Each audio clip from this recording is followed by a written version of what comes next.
You are listening to the Huddle Up Podcast with Mile High Huddle's Chad Jensen and Zack Kelberman. Freeman is back there, blocked by Leary, caught for the touchdown! A 2-yard laser! Fumangali from the University of Wisconsin. 3rd and goal at the 1. Lindsey is in. Janovich, the fullback. Janovich hit. Nice big hit there by Kendrick. He continues to dig. They call a touchdown. They call a touchdown on a 1-yard jump inside. Trying to set up the screen to his tight end, Noah Fant. He's got some room to run. He cuts it back at the 10. Fant takes it in. Touchdown, Denver. The first NFL touchdown for the rookie tight end out of Iowa. End zone caught. Touchdown, Courtland Sutton. His 5th career touchdown, but his first here in Denver. And now, here are Broncos country's football priests to help you exorcise the demons of another doomed season. I have exorcised the demons. This house is clear. Coming to you live here on a Merry Christmas evening. It is the Huddle Up Podcast, simulcasting on YouTube, on Facebook. I'm your host, Chad Jensen. With me, as always, my partner in crime. You know him, you love him. He is Zack Kelberman. Zack, we are looking forward to it. People think, what are you doing podcasting? It's Christmas. You should be spending time with your family. You should be just chilling and watching, Elf for Christmas Vacation or something. Die Hard. Dude, we want to talk some football. Let's do this. Merry Christmas, bro. How's your Christmas been? Good. Merry Christmas to you. My Christmas was good. I spent it with my mom today. And, it's all about family these holidays. It's the most important thing in the world, at least to me. So I had a good holiday, but we had this demand for this pod today, Chad. We asked the other day if any Broncos fans would tune in tonight, and we got a steady stream of yes, please go live, please go live. So we're excited to be back tonight and talk more Broncos football. Merry Christmas to everyone out there. It's been a fun day with family and opening gifts and the whole spirit of Christmas. We watched movies, we hung out, we played with the toys and the gifts that came. And so now I'm ready to kind of shift focus a little bit and talk some Broncos football. Of course, the Broncos, they were active today. They did practice today. They didn't have any media availability, but they did practice because they've got one last game here on the schedule. And we're going to talk about a few of these players that are poised after this game to be unrestricted free agents. But first, I wanted to see 2 quick topics, guys, and then we'll get to the meat and potatoes of today's pod. And welcome in, everybody. Glenn, Kristen, Dre, Larry, Travis, Buona Beast, Josh, J-Bar. Happy holidays, guys. To each and every one of you. Yes. So we got a couple of different topics we want to get to today. But the first thing I wanted to – what am I doing here? Make sure you're following the show on Twitter, you guys, at HuddleUpPod. Simple, easy, best way to keep your finger on the pulse of what's happening with the show in real time. And that's where I'm going to leave it for right now. This is the Overtime Podcast Network. Zack, I want to talk about Juwan James. He went on record yesterday talking about his injury for the first time publicly. We got to hear from Juwan James. But really quickly, first though, a very quick aside. C.J. Anderson says he's done with ball. He's done playing. He tried out for the Seattle Seahawks. They ended up signing Marshawn Lynch and Robert Turbin, as you said, getting the band back together. And he said, you know what? I'm done. Is the NFL going to be missing out on anything here with CJ calling it a career? He was a good workhorse back in his prime, Chad. I mean, he meant a lot to the Broncos championship team, but there's a time and a place for every player in the NFL, and I think his time has come and gone, and he doesn't fit the modern NFL system. It's all about speed, and it's all about elusiveness now, and he just doesn't have that. He's a plotter. He's a 3-yard, 4-yard per carry guy and fall down to the turf. So he was good while he lasted, but everyone has, I think, their limit in the NFL, and I think he finally reached his. And I think a lot of it is what he said stemmed from disrespect over the Seahawks, I guess, slighting him over Lynch and Turbin.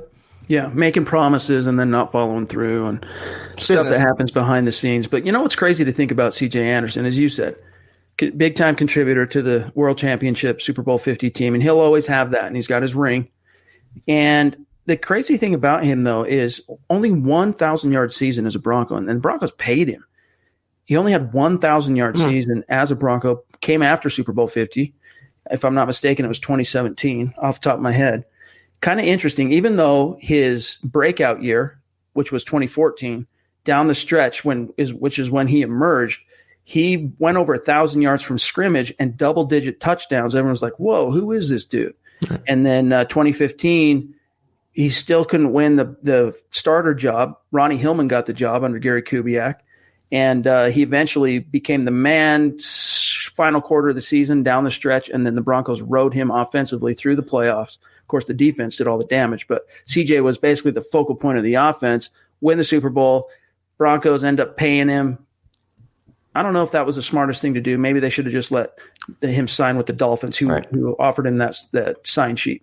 I mean, in hindsight, yeah, I think they kind of overspent for a plotting early down back. But like as one of the comments said, he proved that he was good with the Rams. He proved that he was good with the Lions. I mean, he had a pretty successful career. He won a ring. He made a lot of money. Always a good teammate. Always a good guy in the community. A big fan favorite. So, I mean, there's been a lot worse careers in the NFL, a lot better ones too. But I have to give it to CJ for sticking true to himself and deciding to walk away on his own time rather than kind of extending these 1 year prove it deals over and over, kind of just going on the next chapter of his life. Guys, the spirit of Christmas, I want to keep it, but this thing is too hot. I got to take that hat off, okay? Put on this hat. There we go. Speaking of the spirit of Christmas, TG jumping in with a $5 donation on Super Chat. Appreciate you. He says, CD Lamb, if you guys have ties with Elway, let him know. LOL. Yeah, I mean, CD Lamb would be a great fit for the Broncos. I mean, it all comes down to where the Broncos are selecting ultimately in round one, what your top priorities are, and what the right value is. I still am holding out hope that an Andrew Thomas or a Tristan Wirfs might be there. But I doubt, honestly, Zach, the farther, or I should say the closer we get to the offseason, the more I doubt that the Broncos are actually thinking OT in round one, because I think they've once again convinced themselves that everything's, Garrett Bowles is turning a corner, everything's working with Munchak. Next year they'll have Juwan James healthy, which we'll talk about next, and a Garrett Bowles. They can afford to not so much kick the offensive tackle can down the road, but not necessarily prioritize it round one. And if that's the thinking, if that is ultimately how they rationalize this coming draft, yeah, you're going to have a CD Lamb. I mean, that could be an option.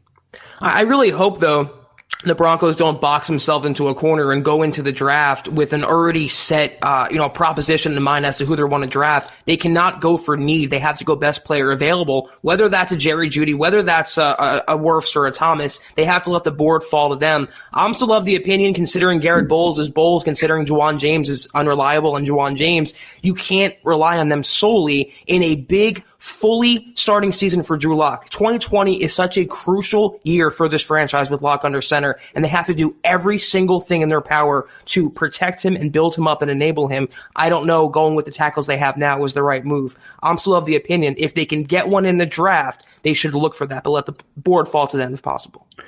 While we are on the topic of tackles, though, again, Juwan James, I'm sure most of you saw this yesterday. It was Christmas Eve. I'm sure a lot of you were with your families and traveling and doing Christmas stuff, but I doubt this made it past the majority of you. He went on record for the first time to speak since his injury.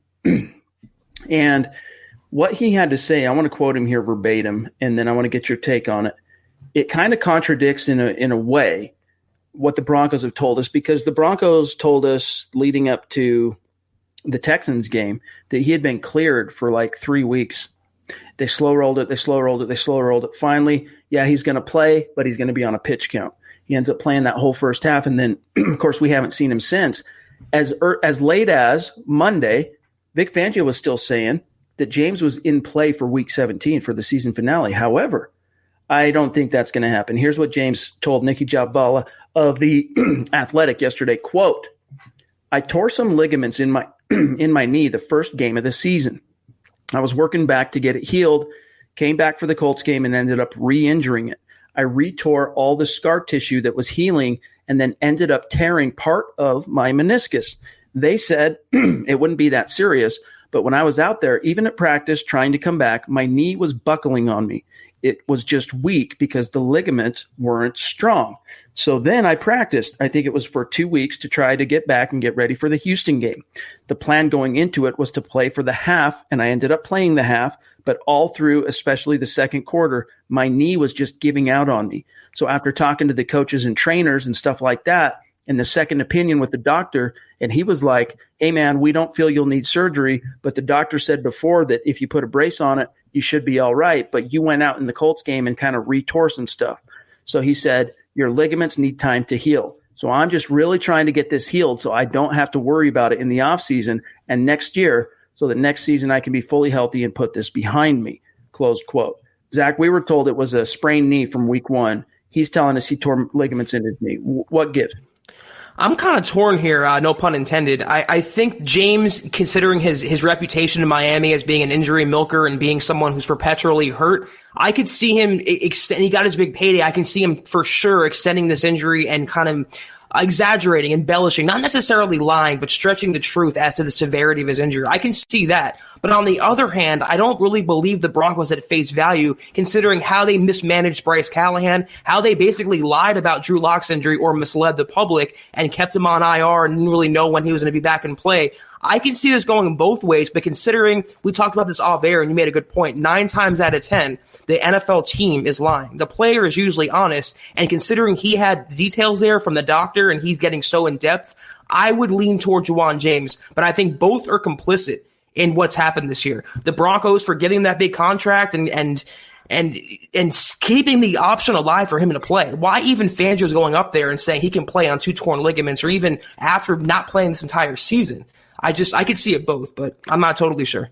And that's what I'm saying is I think somewhere there's a disconnect because the Broncos would not keep him in the wind, let alone keep him on the 53-man roster. You wouldn't have Vic Fangio saying as late as Monday that he's in play for the season finale if he was really dealing with 2 torn ligaments, especially the contract they signed him to. You want to protect the investment. You want to hedge against these remaining 3 years on his deal and try and get the best possible player you can. If his knee was really that tore up, I don't think the Broncos would be trifling right now. I think they would have put him on IR, called it hey man, injury bug, what are you going to do? Charge it to the game. We'll get him next year type deal. So I'm really curious to see where this goes. I'm sure Vic Fangio will be asked about it when he meets with the media tomorrow on Thursday. And even if he chooses not to elucidate on the topic, I'm betting that John Elway will address it in his end-of-season presser next week. So it'll be interesting to see, but I think it's, as is the case in most situations where you got a he said, she said, the truth is usually somewhere in the middle. But as Buwana B says, it's a good point. Why did they wait until the last week of the season to finally put James in front of the media? Why did they have him face the music with only 1 week to go? And even if he doesn't play this week, then the season's over. They don't have to meet the media any longer. That would suggest to me the Broncos are playing a game here with Juwan James' injury. And I would tend to think, considering Drew Lock, like I said, considering Bryce Callahan, they haven't been 100% honest. And knowing Elway specifically, the way he plays his cards close to his chest, I can see him, extending this out. Not to contradict you, but for what it's worth, we don't know. He wasn't on the podium. Yesterday was an open locker room day. And so in those situations, media, you walk in, you got players, milling about. They're at their lockers. They're coming back and forth. They're getting dressed. They're doing this. You try and catch whoever you can. And in that situation, they got in front of Juwan James, and it's kind of like the stars aligned perfectly. I don't necessarily think it was the team making him available. In fact, they're probably thinking to themselves, man, how come you didn't beeline it out of the locker room after practice like you normally do, man? Why'd you got to linger and talk to the media? This is the last thing we need. But either way, it doesn't matter whether the Broncos meant for him to talk or not. It's ultimately contradictory of the messaging overall we've gotten from Fangio throughout this season, and it will be interesting to see how he addresses it probably tomorrow. He's going to be asked. We got some super chats, some superstars here on Super Chat we got to get to. Our friend Larry jumps in with a $10 donation. Merry Christmas to everyone. Also saw guys like Todd McShay and Mel Kiper are expecting Henry Ruggs to run in the 4.2s. If he does, do the Broncos grab him, even trade up for him? No. I don't think you're going to see John Elway orchestrate a trade up for anything other than a quarterback, and they're not going quarterback. Right. So, and you know what? Especially if it's in the top 10, cost of doing business for a trade up there, Zach, too much. I'm out. I'm taking what I can where I'm at. But that doesn't mean that I'm not interested in a guy like Ruggs or a guy like CeeDee Lamb. More often than not, though, these draft nicks, when they predict these 4.2 type of sensational, it's hyperbole, guys. Like, how often has anyone ever ran a 4.2 at the combine? I know it's low 4.3s. What did Chris Johnson run? I know that was broken by John Ross, if I'm not mistaken, at the Combine. Either way, I doubt he runs a 4.2, but he's probably going to run a really low 4.3. And plus, you got to take with a grain of salt what they say in December for a draft that's going to be held in April. So many things can change, and it's just one man's opinion. That being said, like Chad mentioned, it's a non-premium position. It's not a quarterback. It's not a left tackle. It's not a cornerback. It's not a pass rusher. They have a number one wide receiver. They can use another one, but I don't see Elway surrendering capital, which he guards like gold, to go get a wide receiver in a fairly heavy class. They need one, not that badly. This is the Overtime Podcast Network. Grieco, Merry Christmas to you, buddy. Merry Christmas. Our good friend Dropped Your Pocket, one of our Super Chat superstars, jumps in here with a $20 donation. Appreciate you, brother. Merry Christmas. That means a lot. He says, little off subject, and I'm not sure the Chiefs' whole cap situation, but if I had one Christmas gift, it would be signing Chris Jones from the Chiefs, a little Neil Smith situation over and then drafting Wirfs from Iowa. I mean, in a perfect world, I would love that too. Seriously, like Chris Jones is next level. There's, we'll see what happens with Calais Campbell, whether or not Jacksonville ends up cutting him. But if I'm John Elway, dude, I'm throwing, knowing that I've got the trio of Shelby Harris, Derek Wolfe, and Adam Gotts is hitting free agency. I'm going to try and keep Derek Wolfe, and then I'm going to throw everything I can dollars-wise to get Chris Jones. Now, Chris Jones has said on Twitter he doesn't want to come to Denver. I'm good type thing with where he's at. But, of course, it's a rivalry. And for those of you who perhaps are missing what Dropped Your Pocket's saying, Neil Smith was he was a defensive end for the Chiefs for many, many years, bitter rival of the Denver Broncos. And when he hit free agency right leading up to the 97 season, the Broncos signed him, and they went on to win back-to-back Super Bowls. So he was a career Chief, but also a crucial part of the Broncos getting over the hump in 97 and then bringing home 2 world titles. I'd love to see Chris Jones do the same thing. And Wirfs, I'm all for it. I'm just not convinced yet from what I'm hearing and just the way I'm seeing it that the Broncos are thinking tackle in the first round. If this means sign Chris Jones and draft Tristan Wirfs, I am all for that. You're shoring up the trenches, and they're 2 biggest needs, I think, going into 2020. So I am all for that. He's going to cost a lot of money, and I feel like the Broncos would first want to put that money toward, like Chad said, Wolf or Shelby Harris. I think Gottis is a goner regardless, but they have to do something to solidify those trenches. They're not going to rely on DeMarcus Walker. They're not going to rely solely on Draymond Jones. Akeem Hicks, Chris Jones, all for it. Drafting Tristan Wirfs. You're doing a lot of good for your team next year. Our next one here comes from Edward with a $2 donation on Super Chat. Thank you, buddy. He says, who do you think the Broncos should re-sign next year? Let's take a quick look. You know what, Zach? I'm going to do one of our share screens here. Bear with me one second, you guys. Hopefully you guys can read what I'm about to show you. If not, just listen to what I say here. Let's see. How does this look? Let me look at the screen here. Well, you might not be able to see it ideally, but let me run down a list of pending unrestricted free agents for your Denver Broncos. First and foremost, you got Chris Harris Jr., Derek Wolfe, you got Shelby Harris, Theo Riddick, the long snapper Casey Kreider is an unrestricted free agent, Adam Gotsis, Cyrus Jones the corner, Jerry Atachu, Corey Nelson, Justin Simmons, Devontae Booker, and then you get into the restricted free agents, many of whom the Broncos need to bring back, like Devontae Bosby, Connor McGovern Connor's unrestricted, obviously. There's a few more. Will Parks. But that's mainly the unrestricted group. Now, Zach, of that group of players, who takes priority? Let's say 1, 2, and 3. Who are the top 3 players, if you're helping to call shots in that front office, that you're going to try and allocate some cap dollars to?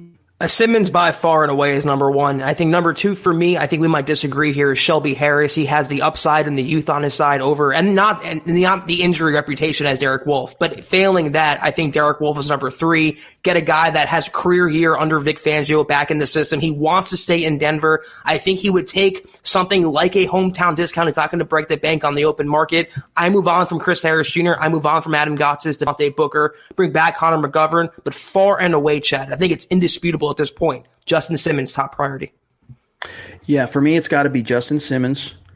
And honestly, I'm gonna see what kind of money Wolf's looking for. I mean, if he thinks, if he's trying to ask for $10 million a year plus, I'm maybe taking a harder look at Shelby. But Shelby Harris to me is borderline. Like he's up there. But so it would go Simmons, Wolf, Chris Harris Jr. in a perfect world. I just don't think it's going to happen. Followed by Jeremiah Atachu, followed by Shelby Harris, followed by probably Connor McGovern. In that order. Devontae Booker, catch you on the flip-flop, let him go. Later. Corey Nelson, see you later. Cyrus Jones, later. Done nothing, see ya. Casey Kreider will get re-signed to like $1 million a year contract. And then you get into the restricted free agents, which we don't really need to spend too much time on there. But, yeah, it's a tricky situation. I think that's the biggest thing. And John Elway, there was a question here. I can't remember who it was from. But John Elway, we were asked whether or not the franchise tag can be used on Justin Simmons. Yes, absolutely. And John Elway last week hinted on his appearance on KOA Radio, Zach, that, if worse comes to worse and they're unable to strike a deal in free agency or things get crazy in negotiations, the Broncos will franchise tag him. They're not opposed to doing that, buy themselves more time to come to terms on a long-term deal. I think what Elway's saying there, and it's a positive thing, is that one way or the other, Simmons is going to wear a Broncos uniform in 2020, as he should. I mean, the Broncos will do anything in their power to keep him under contract, and I think a long-term deal is going to get done, Chad. Christy jumping in, one of our Super Chat superstars. Thank you, with Christy. a $10 donation on Christmas. Merry Christmas to you, Christy. We appreciate you so much. Stuart as well, jumping in, $20 donation. So consistent. These two right here, Christy and Stu, keeping the lights on almost single-handedly at MHH headquarters. Appreciate you guys so much. And let me see what else we got here questions-wise. TG jumping back in. Thank you, brother. $5 donation. He says, in my opinion, we can find really good value on the line in round 2. Don't waste your first pick on one. Let me ask you this, Zach.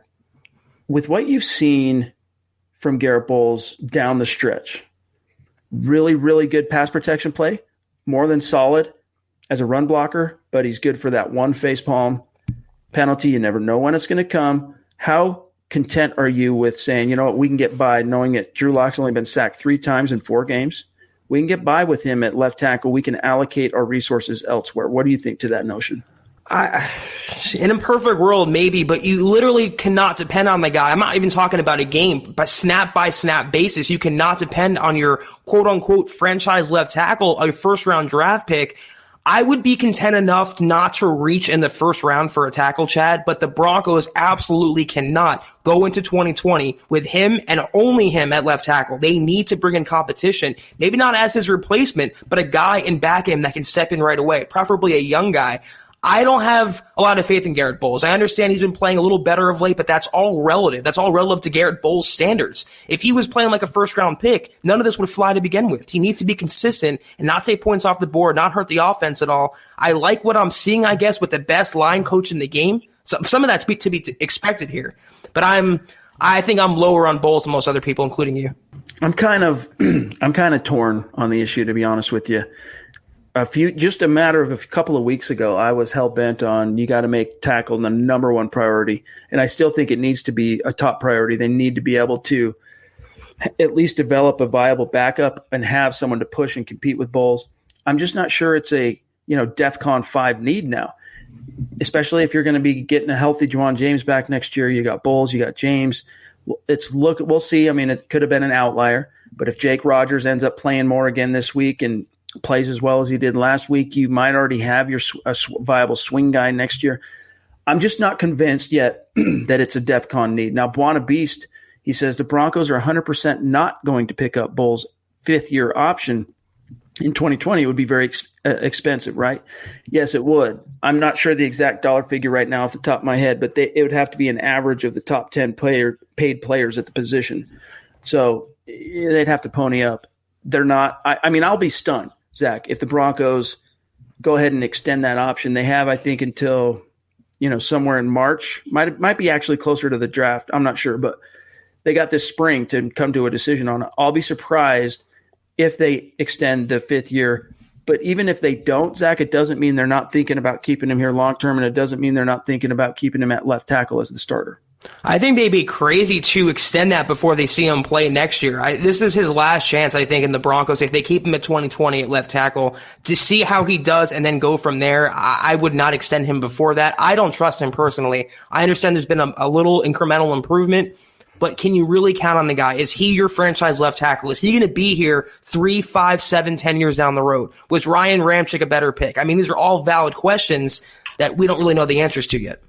Larry jumps back in with a $5 donation. Thank you, brother. He says, is Connor McGovern's value increased with the comfort factor that Locke has with him, especially with the Mizzou ties? That's a good point. You know, they do share that connection. I don't know. I'm kind of torn also on McGovern because, you know, you want your center supposed to be kind of a set and forget position that you can just count on consistent, you know, think Matt Paradis for all those years. Connor McGovern hasn't quite played at that level, but he hasn't been bad. Question is, what's his value going to be on the open market? I'm looking here at Connor's contract currently. Let me find it here. I mean, he made $650K this year, and the going rate for, well, let me pull it up for centers. I'll tell you guys right now. The highest paid player that's hitting free agency next year or this spring. No, I want all teams here. Bear with me 1 second. It's got to be probably around 8 to 10 million would be my guess. Yeah.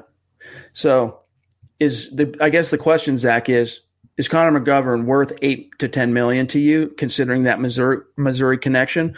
Or would you be okay with, say, you know, the Broncos just letting him go and, you know, putting in Austin Schlottman or this new Pat guy, what's his last name? Morris? Yeah. And letting him battle it out?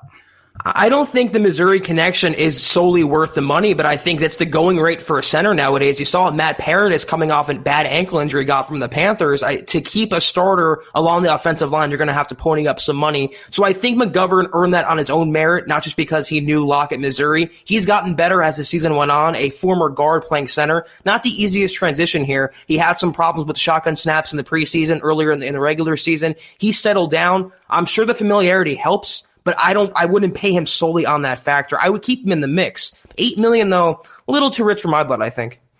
Absolutely. Brian jumping in with a $2 donation on Super Chat. Merry Christmas to you, brother. Matthias has a question. Are you guys going to make a 7-round mock draft? Yeah, you know, this is a topic we've broached a few times in the last week or so, but we have some big plans. Zach and I are going to be getting together tomorrow at some point to iron out some ideas and put a programming kind of schedule together for the off season. One of the things that is definitely going to be a part of that, maybe once a week, we'll see how we do it, is we're going to do live mock drafts. We can use a simulator. We can share the screen like you guys have seen us do before. We can involve our listeners. We can involve especially our Super Chat donors and really make it fun. And you know, all of our draft guys too. We can get, you know, Nick, Carl, Eric, Lance, those guys can get involved in it, use their expertise to make it as compelling, interesting, and knowledgeable, you know, of a piece of content as possible. So those things are coming down the pike, but let me remind you, let's put the cart before the horse. We're here to talk about anything and everything Broncos, but Zach, there's one more game left to play. Right.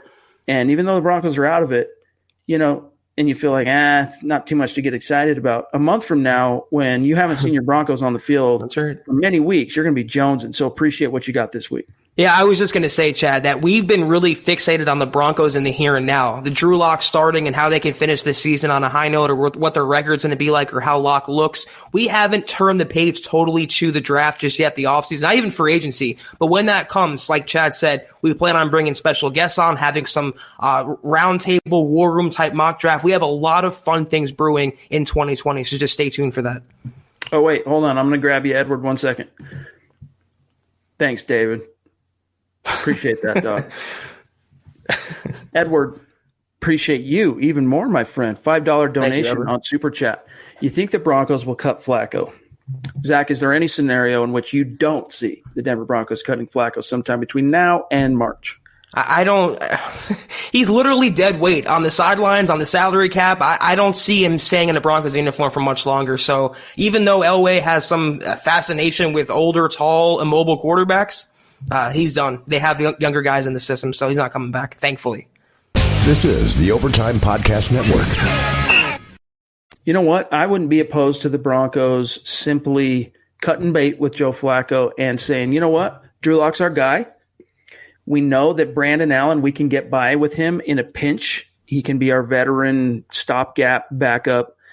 We saw what he could do over 3 games. I mean, that first 6 quarters, I mean, that 3-game stretch, Zach, in which Brandon Allen had to start was a tale of 2 6-quarter sections of play. That first 6 quarters, phenomenal. Beat the Browns in week 9, got out to a 20-0 lead over the Vikings at halftime. And then coming out of that halftime, dude, it was just the final 6 quarters all downhill. But still, I think the Broncos learned from that in a pinch, you know, because when it comes to a backup, it's not so much can you trust him to be the guy for an entire season, the way I look at it anyway. I know in a perfect world, you'd like him to be able to be an all-season guy, but few and far, but those guys are few and far between. In all reality, can you hold down the fort for between a 1 to 3 week stretch if my starter gets hurt? That's really what you got to look at. And I think they could. I think Brandon Allen, they could get by with him, and if something happened to Locke and he sprained a thumb in week 2, and they need to get by till the bye or something, 3 games. I don't think they need to go out and throw a lot of money. Flacco, get him out of here. Done. He is going to be gone, you guys. But I don't think you need to go spend money on a Josh McCown, Ryan Fitzpatrick type when you can keep Brandon Allen on the cheap and you've got a stopgap. And you can also see, Zach, what's going to happen with Brett Rippon. And here's my thing about Flacco, though. The only way he could stick around, the only value he has on this team is a mentor, quote unquote, to Drew Lock. And he literally said, Flacco, he does not want to be a mentor. So he has no purpose on this team. And from my opinion, he has no purpose in the NFL. He needs to hang it up. Here's a good one here. I just passed it. Bear with me 1 second. Buona Beast. Whoops. Buona Beast. Could Tom Nalen play in today's NFL? Tom Nalen could absolutely. First of all, it's egregious that Tom Nalen is not in the Hall of Fame. But to answer the question, absolutely. But he would need to play on his zone blocking. I mean, if he was in Minnesota, San Francisco, LA Rams, any of the zone-based West Coast offenses, absolutely. Tom Nalen could hold it down. I know he was, lucky if he was 300 pounds soaking wet, even at the height of his career. But we're talking about a perennial Pro Bowler, multi-year All-Pro, 2-time Super Bowl world champion, blocked for a 2,000-yard rusher. Yeah, I think Tom Nalen could. Buona Beast. It wasn't that long ago. I mean, 10 years ago, I'm not sure the exact year he retired, but I know he was around in 2005 when the Broncos went to the AFC title game with Plummer and lost. I think 2007 might have been his last year. I could pull it up on Wiki, but wasn't that long ago, Zach. The league hasn't changed that much since then. Yeah, I was going to say a lot of older players can't really transfer to the new age NFL, but that's not so difficult for linemen. I think for linemen, offensive linemen especially, even though the game is much more offensively geared and more penalties and more things going on now, you plug Tom Nalen into this Broncos line, he's a day one starter and he'd be an upgrade on whoever they're putting him and replacing him with. So a great question. I absolutely agree. He can play in today's NFL. Brian jumping back in, $5 donation. And Brian, by the way, dude, I never heard from you. Email me, milehighhuddle@gmail.com with your personal deets. We want to send some swag out to you as a thank you for your support for the show monetarily. You've been really consistent on Super Chat. He says, do you feel the same as I do that if the Broncos play like they did last week, we will lose versus the Raiders? No. I think if they – well, it depends on what phase. Special teams, if you have another lapse like you did last week, that might be a dagger too much to overcome, a bridge too far, as they might say. But no, I think the Broncos could beat the Raiders similarly to how they played last week, minus that punt return, Zach. So in other words, I could see the Raiders getting out to like a 3 or a 7-point lead early, but we now know that Drew Lock can battle back. He's got that within him. He's not a just get out in front and ride the lightning guy. He can battle back from adversity, both in the macro and micro sense, which was something that we needed to see from him. We hadn't really had that yet in his sample size thus far. I will say that the Raiders are a better team than the Lions, and if they're not the Chiefs, though. If the Broncos played like they did last week against the Chiefs or the Patriots or whoever, the Packers, they would lose. But if they can play about 85-90% of their game, they will beat the Raiders at home with Drew Lock, a whole different team, a whole different complexity change. In week 1, the Raiders saw that game. So I think you're going to see a whole different team at home on end the season on a high note with Drew Lock on a winning streak. I think the Broncos do win this game, and I think they win it fairly handily, Chad. I'm not sure what he's talking about here. Did you see Flacco ignore Lock in the last game? The only interaction between those two I caught was when Lock was rushed off the field. He ran off the field after a scramble, and Flacco's back was to the field. He was looking up basically at the crowd, and Lock plowed right into his back, and Lock had to literally grab him by the shoulders to keep him from going down, which was the symbology there. The symbolism there was so phenomenal. But I didn't see – other than that, there was his first win, I think it was.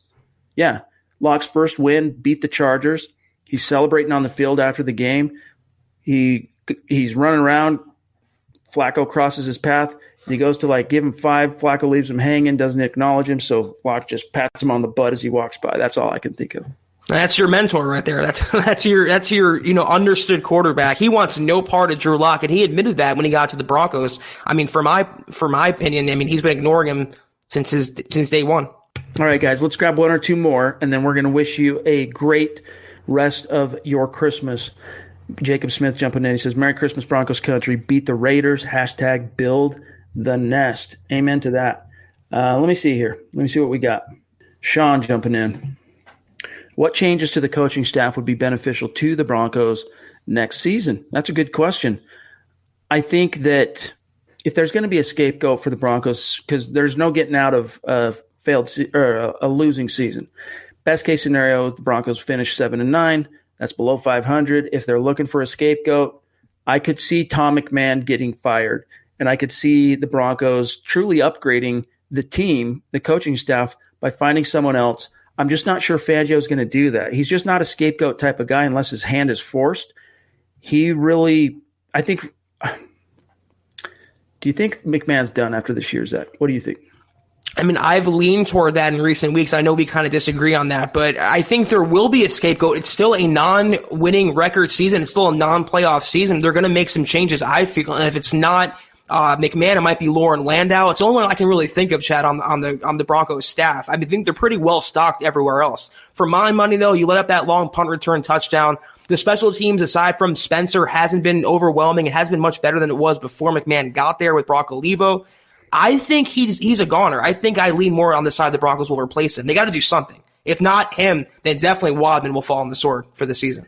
Yeah, and that's the only place Zach and I differ on this topic. Is just that I think the more likely scapegoat is going to be you're going to see Colby Wadman's head roll. They're going to sign someone else, one of these 2 punters they worked out toward the tail end of this season, or someone else they find or might have on their radar. You got to get Wadman out of here, though. They gave him 2 full seasons. He is a bottom 5 punter. He's been the epitome of inconsistent. And then you've got McMahon going to bat for him. All the while, the coverage units haven't been great. Last year, the coverage units weren't great. I don't know, dude. I'm not sure there's much left for McMahon. The question is Vic Fangio that type of guy? Or is he a guy that's ride or die with his coaching staff like, Gary Kubiak was, for example? We don't know yet. This is his first year as a head coach. He's never fired anyone yet. It'll be interesting to see exactly how that shakes out. And then this last one from TG, jumping in with a $20 donation. TG, Merry Christmas. Can't wait for your mock draft. Love you guys. Zach, quit hating on Garrett Bowles. Some reputation I have between that and Flacco. Appreciate you, TG. Why don't you should also reach out to us, milehighhuddle@gmail.com, and let's send you a little Christmas thank you. But I don't think we're necessarily hating on Garrett Bowles, Zach. I don't think you're hating on Garrett Bowles, but that's how TG's perception is of it anyway.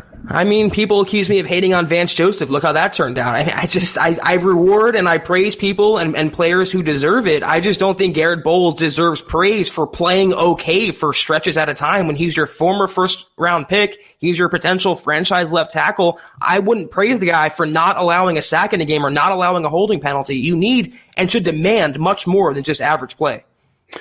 Edward jumping in again with a $2 donation. Thanks, bro. He says, does Locke look like a young Manning or Elway? Are you talking in the literal sense? Because I don't think he resembles either one of those guys.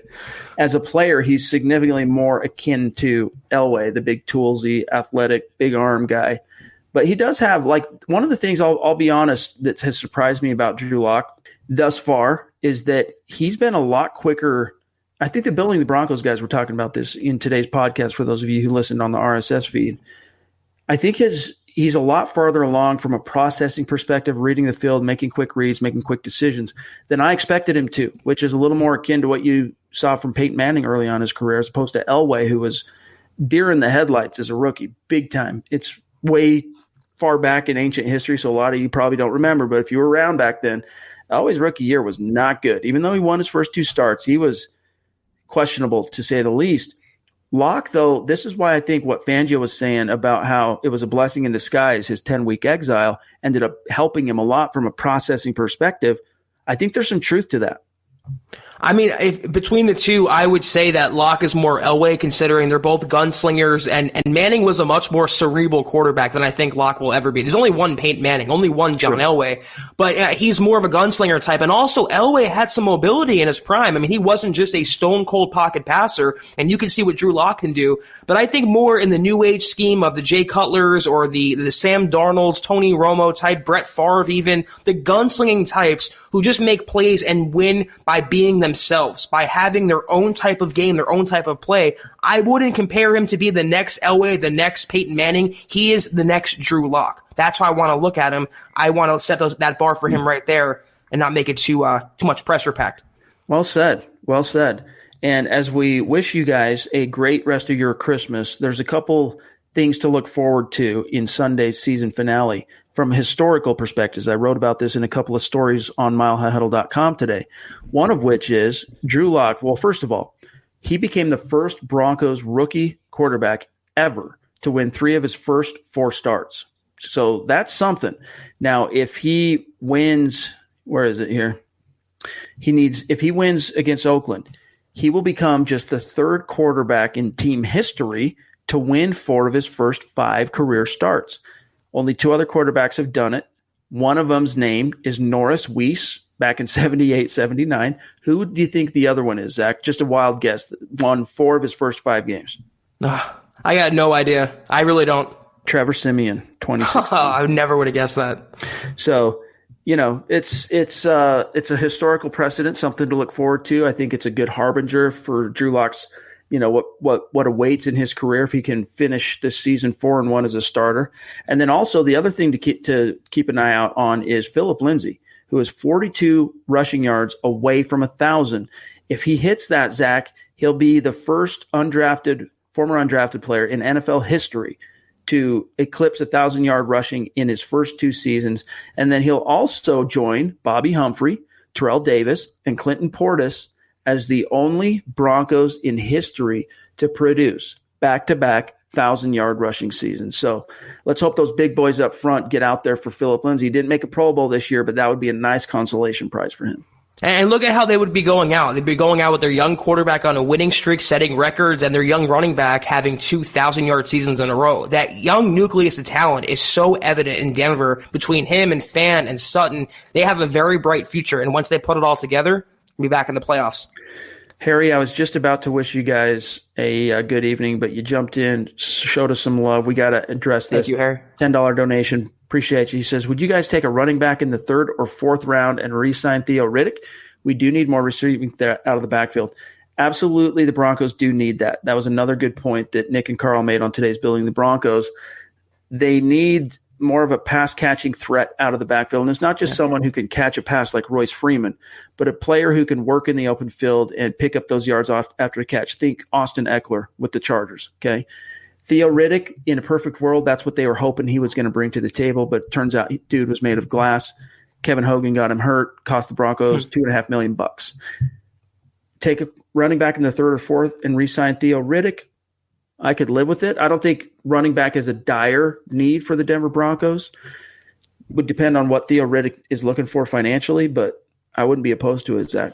I don't really understand the fascination with Theo Riddick. He's a very average pass-catching back who's an injury-prone guy, and he ended his season in Denver injured. So I wouldn't take a running back before the 4th round. I think the 3rd is still too high for them. They still have Lindsey and Freeman, but you're right. They do need a pass-catching back. You can upgrade on Theo Riddick, though. You can get any dime a dozen running back in the draft or on the free agent market to fill that role, and I think they will. But Theo Riddick, for my money, they tried it, didn't work out. Catch you later. By the way, let us congratulate Lance Sanderson, of course, an analyst at milehighhuddle.com and one of the co-hosts of the Dove Valley Deep Divers podcast. He is just found out very recently that he is going to be a father next year. Nice. So congratulations to you, Lance. That's a cool way to spend your Christmas and look forward to 2020. The biggest gift of all. The gift that keeps on giving, Clark. Listen up, guys. Thank you so much for joining us on this unique Christmas episode of the Huddle Up podcast. You guys, especially our super chat superstars, you guys, we appreciate you so much. You're keeping the lights on. It's each and every time, dude. Me and Zach are completely floored and blown away by your support for the show. And for those of you joining us tonight, whether you're on YouTube, whether you're on Facebook, being a part of this conversation live, keeping the comment stream hot, participating in this and making it a compelling conversation is why Zach and I, penciled out some time to come on and take care of this and talk to you guys tonight. So appreciate each and every one of you.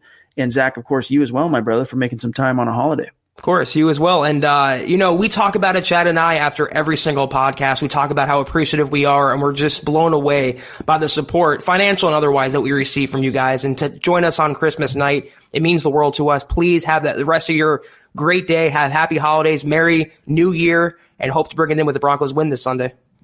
Shreyas, it's all good, brother. You're forgiven. And, of course, you can check out the podcast after the fact on YouTube, Facebook, or on the podcast, Apple Podcasts, Stitcher, wherever you listen to the show. But, yes, we will be back tomorrow night for the Mile High Mailbag, so we'll look forward to seeing you there, 6 p.m. Mountain, 8 p.m. Eastern. In the meantime, you guys, make sure you're following the show on Twitter, @HuddleUpPod. That's the best way. Keep your finger on the pulse of what's happening with the show in real time. You can find my partner, Zack Kelberman, here on Twitter, @KelbermanNFL, myself, @Chad and Jensen. Don't forget, take some time if you haven't done this. Head over to Apple Podcasts and leave a creative review on the show. If you like what Zach and I are doing, give us a 5-star rating. That's a great organic way to help support the show and get the Huddle Up podcast out to new fans, new listeners. Helps with reach on Apple Podcasts when you rate and give us a 5-star rating. So also enters you into our drawing. Get a hat, get a shirt like Zach's wearing. We'll announce that next week at some point, Zach, for the month of December. Yep. Looking forward to that. All right, guys. Merry Christmas. Happy holidays. And Zach, my brother, you have a great rest of your night. And we'll talk to you guys tomorrow night, 6 p.m. Mountain, 8 p.m. Eastern, right here on YouTube and Facebook. You've been listening to the Huddle Up Podcast. Join Broncos Country's deep divers at milehighhuddle.com to keep the conversation going.